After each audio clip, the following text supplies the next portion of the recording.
What's up, YouTube? Welcome to Visible Truth Media. This is your boy 30 God. Today, we have an update on the case of the murder of Atatiana Jefferson. She was murdered on October 12, 2019. The former officer that was responsible for her death has been found guilty of manslaughter. Yes, manslaughter. Now, I believe it should have been murder, but it was manslaughter. So we gonna jump right into it. Make sure you hit that subscribe button and don't forget to hit that notification bell so you can stay up to date on our latest videos, man. Let's get into it, man. Peace.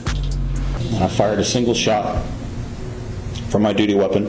38-year-old Officer Aaron Dean testified he was called to a house in Fort Worth to investigate a suspected burglary. Glass door was shut. The inner door was open. It looked ransacked. A former Fort Worth, Texas police officer was found guilty of manslaughter Thursday in the 2019 shooting of a 28-year-old Atatiana Jefferson in her home. Aaron Dean, who is white, faces up to 20 years in prison for the conviction. Jefferson was black. He had pleaded not guilty to the murder charge, a charge which carried a possible sentence of 5 to 99 years. Jurors were instructed on Wednesday to also consider the lesser included offense of manslaughter. The sentencing begins Friday. CNN affiliate WFAA reported. Dean in a gray suit showed no emotion as the verdict was read. Members of Jefferson family were expressionless in the courtroom as the judge announced the verdict. WFAA reported there was no immediate comment from family members. We're glad there was a guilty verdict. That's progress, the Reverend Crystal Bates, a minister and activist, told WFAA outside the court. But there's so much work to be done. How he is sentenced is going to send a message not only to him, but to other law enforcement officers to not be so trigger happy when you see somebody of color. Defense attorneys had said Dean had fired in self-defense, but prosecutors argued there was no evidence he saw a gun in the woman's hand before firing through the bedroom window. Jefferson's 11-year-old nephew, who was with her at the time, and Dean's police partner who responded with him to what they believed was a burglary, were the primary witnesses to the shooting and testified at trial. Dean took the stand and said he fired at Jefferson because she pointed the gun at him. The verdict comes more than 3 years after the deadly encounter in which Dean and his partner responded to Jefferson's house around 2:25 a.m. on October 12, 2019. They had arrived at her house after a neighbor called a non-emergency police line to report that her doors and windows were open. Trial testimony, which touched on a number of issues of race, police violence, gun rights, and body camera footage, began on December 5th. The verdict was announced after jurors deliberated for more than 13 hours, reported by the WFAA. The manslaughter conviction of a police officer who was on duty is a first in Tarrant County, the station reported. Jurors got the case Wednesday afternoon following closing arguments in which the state portrayed Dean as a power-hungry former cop whose preconceived notions about the neighborhood where Jefferson lived tainted his conduct the night of the shooting. The defense countered that Dean fired his weapon in self-defense while fearing for his life in what attorneys said was a tragic accident but not a criminal act. Dean resigned days after and was arrested and charged for the killing of Jefferson. If you can't feel safe in your home, where can you feel safe? Tarrant County prosecutor Ashleah Diener told jurors in the closing arguments on Wednesday. When you think about your house, you think about safety. It's where you go to retreat and get away from the world. Dean, the prosecutor said, had tremendous amount of power when he put on his uniform. When you put on that badge, you put on that uniform and say you're going to serve and protect us all. That means her too. In the Fort Worth Police Department, those former police officers that do serve and protect us, that don't have those preconceived notions, that did a thorough investigation in this case, are ashamed that they ever called somebody like him a brother in blue, she added, referring to the former officer. Defense attorney Bob Gill told jurors that Dean feared for his life as he peered through the bedroom window that night. The state cannot prove to you beyond a reasonable doubt that this was not a self-defense, Gill said. It's tragic, but it's not an offense under the state of Texas. Holding his hands in the air to show the size of the gun Dean claimed he saw through the bedroom window, Gill told the jury, what is immediately more necessary than having a handgun stuck in your face? And you have heard from several people, starting with Aaron, that a handgun was this big when he saw it. Gill added, if you believe that Aaron was legitimately defending a third person and reasonably defending a third person, or if you had any reasonable doubt about whether he was doing such, then you are to acquit Aaron. And you don't have to agree that it was self-defense or defense of a third person. You just have to decide in your mind that he reasonably believed he was doing one of those two things.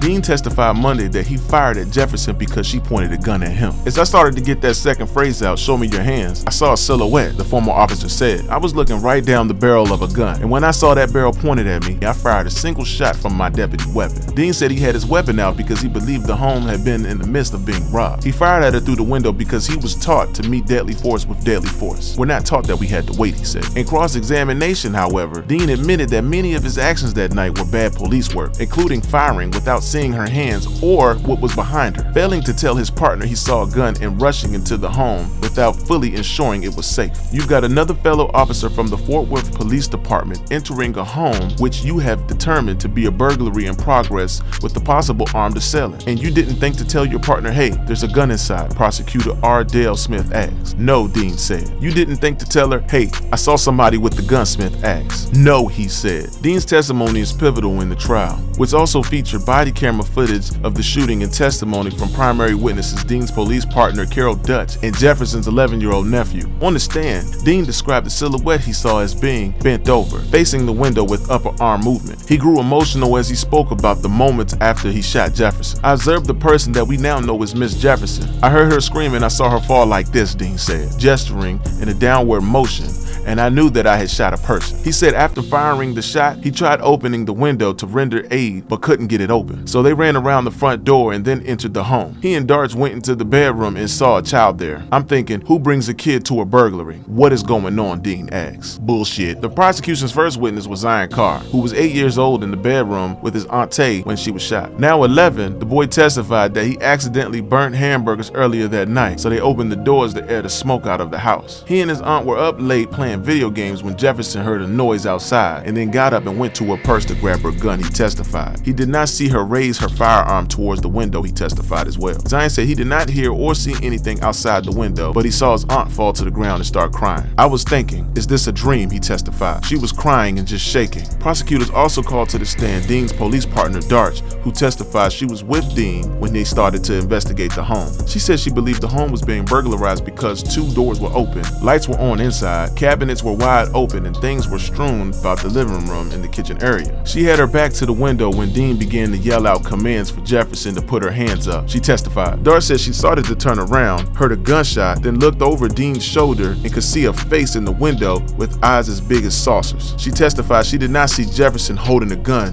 and didn't recall Dean ever saying Jefferson had a gun. An attorney for Jefferson's family said she was trying to protect her nephew from what they both thought was a prowler. She had moved into her ailing mother's Fort Worth home a few months earlier to take care of her. Family attorney Esley Merritt said at the time she also took care of her nephews. So how much time y'all think he gonna get? This is murder. This isn't manslaughter. This is murder. So how much time is he gonna get? I'm looking, it says manslaughter in Texas. It says up to 20 years, but it's 2 to 20 years. So he can receive anything from 2 years to 20 years in prison. He's been found guilty. I mean, even reading this, it was kind of hard for me to even look back at this story after what happened. Because something could happen like this to anybody that's defending their home. I mean, you can't even defend your home at this point. And if you do try to defend your home, let's say you defend your home and you end up getting killed like Miss Jefferson right here. All that he gonna get is a manslaughter charge. That's like a free chance to kill somebody if you a police officer, if that's what you got on your mind. I just get a little manslaughter charge, that ain't nothing. They ain't gonna give me no heavy time, because that could possibly happen here. We gonna keep y'all updated, but I'm gonna tell you right now, I'm not expecting him to get heavy time. And I know it could be a good example for other police officers to see this, that got something like this, you know, that got death on their mind like this. But we gonna see what the justice system do. We just gonna have to keep y'all updated and see what goes and see what happens. This is a sad story. Prayers go out to Jefferson's family, man. Her 11-year-old nephew, man. Stay strong. Hey, y'all, don't forget to like, comment, and subscribe. Subscribe. We gonna keep y'all updated on true crimes, real crimes that affect the Black community. And don't forget to hit that notification bell. Subscribe. We do this daily, man. Peace. Hey, y'all, make sure y'all go follow my Instagram. We putting in work.